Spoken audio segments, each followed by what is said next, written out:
Alors, un point sur les chiffres de vente en novembre, bah oui, on est le 1er décembre du coup. Les groupes Stellantis et Renault régressent, mais on note tout de même une hausse de 9,8% du marché par rapport à l'année dernière. Bon, avec les hausses de prix de Renault, Twingo, Mégane et Zoé, à mon avis, ça va régresser encore plus en 2023. Hein. Alors, le marché 2022 reste derrière celui de 2021, mais il remonte depuis août, ok. Dans le détail, les groupes Stellantis et Renault régressent avec des baisses significatives de 5,2% et 2,4% respectivement, tout le contraire du groupe Toyota en hausse de 41%. Certes, des années-lumière des Français en termes de volume, mais c'est la part de l'énergie électrique qui nous intéresse. Ah bah oui. Pour la première fois de l'année 2022, la part des voitures électriques et hydrogène atteint les 15%, 24% incluant les hybrides rechargeables.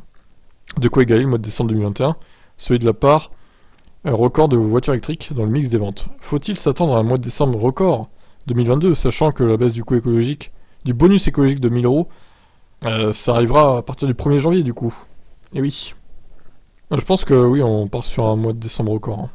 Si on étudie tous les types d'énergie, l'essence reste encore largement en tête sur l'année 2022 après 11 mois avec 37% du mix, contre 40,6% l'année dernière. Le diesel reste à deuxième à 15,9% malgré une forte baisse, c'était 21,5% en 2021. Mais l'électrique est désormais troisième, 13% devant les hybrides non rechargeables, 12,2%, et l'hybridation légère, 9,4%. Les hybrides rechargeables sont en baisse, 8,4 contre 8,2 en 2021. Du coup c'est en hausse en fait, ça prend 0,2. Ce qui témoigne du basculement de la clientèle vers les électriques plutôt que ces modèles hybrides à brancher souvent quasiment aussi coûteux. Il y a trop d'hybridation légère, 9,4 c'est trop, hein, franchement. Hein. Je peux comprendre les gens qui achètent des hybrides rechargeables à la limite, mais les hybrides simples je comprends pas, honnêtement. Du côté des modèles, la Peugeot 208 reste très largement en tête sur les 11 premiers mois de l'année 2022 devant la Clio et la Sandero qui sont au coude à coude. La Spring est en tête dans les électriques devant la Model 3 et la Zoé. Donc en fait, ils nous ont résumé tous les chiffres de vente là.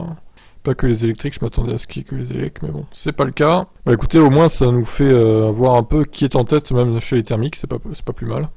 Donc Peugeot 208.